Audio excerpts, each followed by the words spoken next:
Welcome back, Flipboard fam. This is your favorite coach, Coach Jeffery. And today I speak with Miss Callie Zauner from Luxor Workspaces to tackle the hot button issue of cell phone bans in K-12 schools. Together, we dive into new policies that are changing classroom routines, the challenges faced by educators on the front lines, and how products like phone pouches and cabinets are helping schools balance technology, student focus, and safety.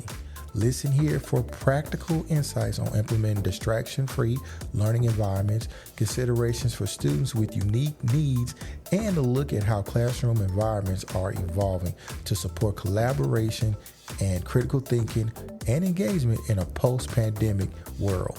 So like we always do about this time, let's collaborate, communicate, and educate with the best educators in the world right here on the Flipboard EDU Podcast.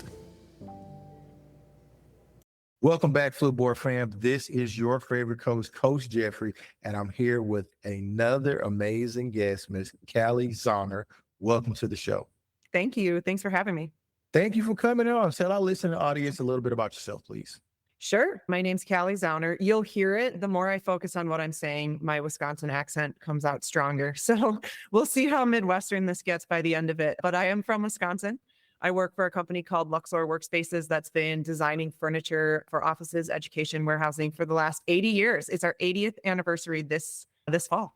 Wow, congratulations. That's great. Now, we're here to talk about a real issue that's happening in specifically K-12 education right now. It is a real problem, and we didn't really think about it as far as a furniture standpoint. And I don't want to make this a commercial, but there's some real things that needed to be solved with this. And the cell phone restrictions are spanning across this particular country. And what problems are you guys trying to solve to bring simplicity to removing phones from students? Sure. At the root of it, we're trying to help educators. We're trying to help students focus on learning, right? The phones and watches and everything else from a communication platform are wonderful. I personally love them. Of course, I use them every day. Understandably, they can be distracting in an environment where you're trying to focus and you're trying to learn. And you would much rather be looking at something else on your phone than sitting there learning something maybe you're not as excited about. So we're really trying to help remove that distraction and give educators a way to kind of get control and be able to really get their message across in the classroom. Thank you. What are teachers telling you guys about the cell phone use and the way it affects attention or class routines? Yeah, I would say at this point, it's a pretty wide spectrum based on the size of the school, maybe how long they've had a policy in place. Some schools have been away for the day schools forever. So this isn't a new policy they're putting in place. Some districts, this is brand new. They might have 35 students in a classroom, and that regulation is a lot tougher than a small school that maybe can manage it differently. So at this point, we're seeing a pretty large span of opinion, of issues, of how they handle, how they implement policy. It's really across the board. I understand that. A lot of times when these decisions are made, teachers are not in the room. These are normally district decisions. So why should a teacher have a voice when the way these phone storages work? Yeah, I think the teachers are the ones really dealing with a lot of it firsthand, right? And they're the ones that are going to spot children who are trying to maybe skirt the policy. We've heard a lot of fun stories. I give it to kids. They're supposed to outsmart us on every corner, right? And I give it to them, dummy phones or different devices in there, maybe cutting the bottom of something to get around the policy to be able to still use their phone. And the teachers are the ones that are going to see it. And ultimately, a great majority of the time, they're the ones that are going to have to report that. They're going to have to take the device away. That can be a very adversarial conversation. So teachers really, they're a big part of that conversation. Yeah. And I really do not want to put you on the spot, but this can be a touchy subject when you get down into the weeds of it. And so again, I'm gonna give you have the right to say, we'll skip that question. But when you're talking as a principal, I understand that there is some conflict that comes along with getting those cell phones and those devices from students. And I know it has to be managed properly. Yep. But is there having the way you guys have built your systems, did y'all take that into mind so that students will be able to see their devices if they were put in a certain place? Or what kind of thinking went into the design of it doesn't look like a prison like a jailhouse, like what was the design thinking on that part? Sure. So just first and foremost, you're right. It is a touchy subject, understandably. So the position that we've taken is to try and come up with multiple options that can really meet the districts and the school boards and the parents where they've decided this policy is and how they want to implement it. So we have what's called a phone pouch system, and we also have a cabinet system. So that allows a school district, a teacher, a classroom to really implement the policy many different ways. So I'll talk first about that pouch. A pouch, think of it as an envelope, right? Your phone goes inside. Ours is RFID blocking. So that anxiety of hearing your phone buzz, you're not thinking, what text message did I get? What am I missing? And you're really anxious about that, right? Anyone who has their work email on their phone knows exactly what I'm talking about. But you're not hearing that anxiety build. And we've also built the pouch large enough that watches can also fit inside the pouch because, of course, the phones are going away, but the watches are still there as a form of communication. So we have tried to develop that solution. And with a pouch, that still puts the onus on the student. It is still on their person. They still have the device. They're still responsible for whether or not it gets lost or where it goes. And then the other piece we've done with our pouch is we have not put a lock on it. There are 2 connectors where a lock could be administered. So if that's something your school wants to roll out, that they need a lock, they can put that on themselves. What we have put on is what we call this chip bag Velcro. It's really loud and it's really tough to get apart. So you're going to hear a student open it up, but we are leaving the locking decision up to the district. Now, I like that. Can I just dig a little bit right there? Yeah, please. Why did y'all make that decision? The chip bag open and then the act not to put a lock on it? Sure. Yeah. Not to speak for my product team. They're the ones that design all this wonderful stuff. But I do think the locking mechanism comes up a lot in some of that adversarial conversation as it relates to safety.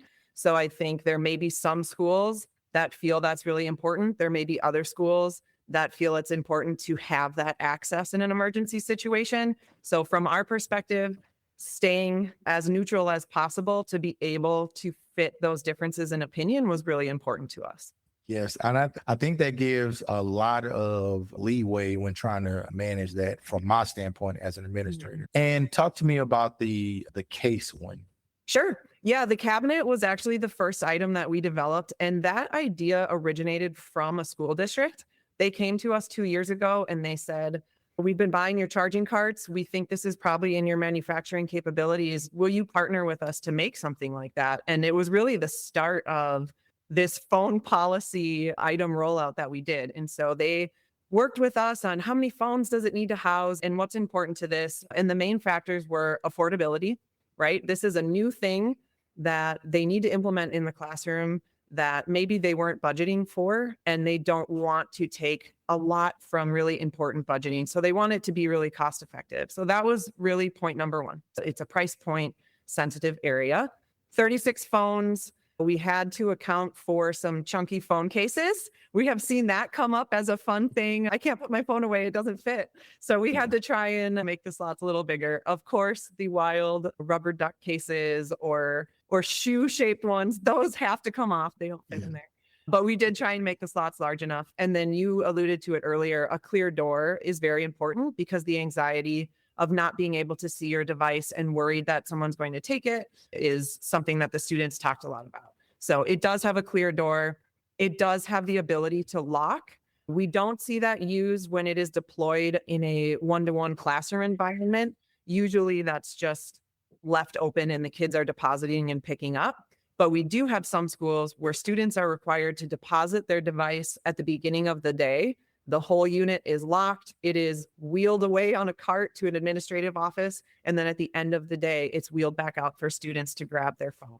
So in that case, the lock is used. That is, again, when you get down into the weeds of it, the state of Texas has mandated that you do not bring a phone to school.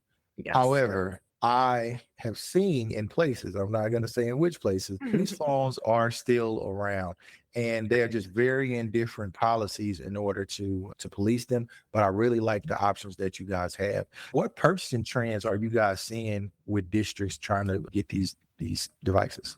Sure. So first and foremost, it's very policy driven, right? When the states are putting in policies, when they expect that the schools have those policies in place in the districts, things like that. For our products, we are seeing the different types of cell phone products used more often in different grades. So the cabinets seem very appropriate for middle school and maybe beginning grades of high school. We do see a lot of the older grades in high school tend to wander towards those pouches where it is more on the student to keep it on their person and they're responsible for it. So we do see a little bit of grade level differences with the products that they're choosing. Gotcha. So what questions should school leaders be asking when purchasing these devices? Yeah, it's a really good question. I think really having it ironed out of how you're going to implement the policy, even things like we will get cell phone cabinets. I just gave 2 examples of, are you taking the phones away and locking them for the day in an administrative office? Are you deploying them one-to-one and expecting that students are depositing when they go in the door and out of the door of every classroom? So there's a lot of details to the policy. Can they have their phones in passing times, or is it away for the day? How effective is that policing? And again, that varies based on a lot of times the size of the school, right? A Yes. small population is easier to roll things out. So there's a lot of tiny details to get into. Yes. Listen, when you get into the weeds of this is almost a full-time job. You need somebody to manage it. Yeah. So what role do whiteboards, mobile stations, and shared classroom tools play in helping teachers create a more collaborative learning environment so they can reduce the need on these types of things? Sure. Oh, I love the call out of all the Luxor products there. That was well done. I think the teachers in general are learning to bring a lot more back since COVID, is what it seems like to me. Take that with a grain of salt. My children are very young. They are just entering the school system. So I skipped over COVID era teaching with my children. So that perspective for me personally is small. But I think what we're seeing again is they're looking at screen time, they're looking at ages, they're deciding how much screen time should these children really be getting per day outside of cell phones, right? On their laptops at school, using school issued computers, all of those things. And I think some of the old school stuff is coming back, right? Get them up out of their chairs, get them moving around. Let's create collaborative spaces. Let's make them feel like they're comfortable and at home. Give them a whiteboard instead of a smart board every once in a while. So we are seeing purchasing trends going up in some of our traditional items too, which of course is fun. Smart boards came out when I was in high school. And when I started working for this company, I thought, we sell whiteboards. Those are going to be obsolete so soon. And they keep going, they keep selling. So it's exciting. It's fun. Yeah, as a matter of fact, the professional development is now like you got to bring the right board to hold it up. Yeah. So that's always fun. How can districts make sure that distraction-free learning policies are fair for students who need phones for medical, accessibility, translation, or family communication needs? That's such a tough question. And we were just at ISTE last week, big education trade show. It was lovely. If you were there, everyone was really excited, high energy. It was so fun. And I had a conversation with someone about that. And again, I already mentioned I have young kids, and I said, I know where my kids are at all times. They can't get anywhere without me. So I don't have a watch on them. I don't have a phone with them because I know where they are at all times. And her response to me back was, I have 2 kids with learning disabilities that are runners. And I don't want to take all of this away from them because they're known for running away. And that's really scary to me as a parent. And of course, that's something I hadn't thought of. I hadn't experienced it yet. And I do think, again, there's a big spectrum of understanding and a lot of details that need to be ironed out with it being brand new. And I would expect that districts get to some level of understanding the needs in some of these communication devices that would fall outside. But again, my perspective on that is very small. I have no professional backing for that opinion. I just understand it from a parenthood side that there could be some real nervousness around that. I totally get it.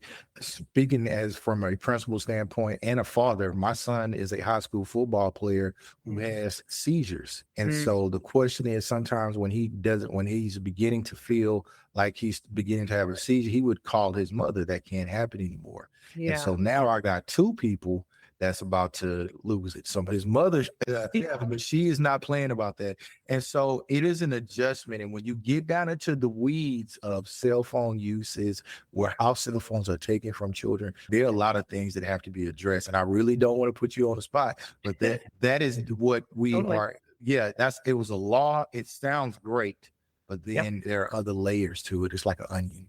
Absolutely. Yeah, I think, again, that's where we're trying to just offer an array of devices that have differing ways to access it. Ease of access is different depending on the district. And we're hoping that districts are having those conversations, know their students, and know what works best for their population. And our goal is to try and meet them wherever they're at. Gotcha. I have one other question for you because we didn't spare through them, but what do you believe the classroom in the next 5 years will look like as schools try to balance this technology access, student responsibility, and focused on safety? Yeah, that's such a great question. I think it's changing year after year too, right? When we went one-to-one through COVID, it seemed like the classroom of the future was going to be no snow days, no sick days. There'll be robots roaming around so that children can still get into school and be in their classroom. And I do think there's been great progress in distance learning to help with various situations, but it does feel like some of the old school is coming back a little bit. So I think we might see really technology from a software perspective move forward. I love seeing all the cool coding things that are out there for all ages. I was playing with the little robots for 5-year-olds, and it's so cool. And I think we'll start to see a balance of moving the children forward and making sure they know how to use all of that technology. And then on the flip side, making sure they know how to use it really responsibly and still be engaged with the student population, which is going to be really fun to see. Yes. Was this your first time at ISTE? It was not. No, we've been going to ISTE for quite a long time, but this show felt really high energy this year. Yeah, I think we really needed it. I wasn't there, unfortunately. I was there online, but I missed everybody, and I can't wait to get to Boston. I'm going to go to Boston, seriously. Awesome. Yeah, no, I loved it. We walked into the show. We had a short line. I won't overstate it, but we had a line of people waiting at our booth, which is so cool. Trade shows usually take a little bit to warm up, and we had people in the doors before the show opened, waiting to talk to us, and everybody was so excited and so engaged, and that was awesome. That's excellent. You guys are sitting on a really good niche and having those conversations and trying to solve some of those soft problems that we didn't get a chance to really dig into when they thought about it. I think it'll be great. Yeah, I think so too. And I can't help them solve too many of their outside of the norm issues. I'm in no way an expert on any of that. But when they get to that conversation, I think we've got a solution to meet where they land. I think so too. And thank you for coming in on the show, Callie. I really appreciate the conversation that we talked. I hope I didn't put you on the spot too much, but thank you for being a good sport. Hey, no, I'm not afraid of a good conversation. Again, take it with a grain of salt. I'm a salesperson, not an expert. So that's where we are. All righty. Bye-bye. The education landscape will have unprecedented innovation and creativity. With original ideas flourishing everywhere, educators can look forward to being engaged in more meaningful ways than ever before. Thanks to authentic approaches that provide just the right dose of individuality and imagination. At the same time, ethical considerations will become increasingly more important. So you have my word that I will stay fresh, original, and authentic. So like we always do about this time, let's collaborate, communicate, and educate with the best educators in the world right here on Flipboard EDU Podcast. Thank you for tuning in to another episode of the Flipboard EDU Podcast. Today, we explored the complexities of implementing cell phone bans in K-12 education, examining both the challenges and thoughtful solutions schools are considering. Our guest, Callie Zauner, shared valuable insights on how products like phone pouches and storage cabinets are being used to support distraction-free learning environments, while also recognizing the nuances and special circumstances some students face. As we heard, policies around cell phones in schools aren't one size fits all. Leaders and educators must balance student safety, accessibility, responsibility, and the evolving role of technology in learning. These conversations and the flexible solutions being developed show there's no easy answer, but there is a commitment to both innovation and empathy. If this topic resonated with you, or if you have stories about cell phone policies in your own school, we'd love to hear from you. Thank you again to Callie Zauner for joining us, and to all our listeners for being part of this important conversation. Stay tuned for our next episode. You can find solutions for cell phone storage at luxorworkspaces.com. Until next time, family, remember every story is a plus.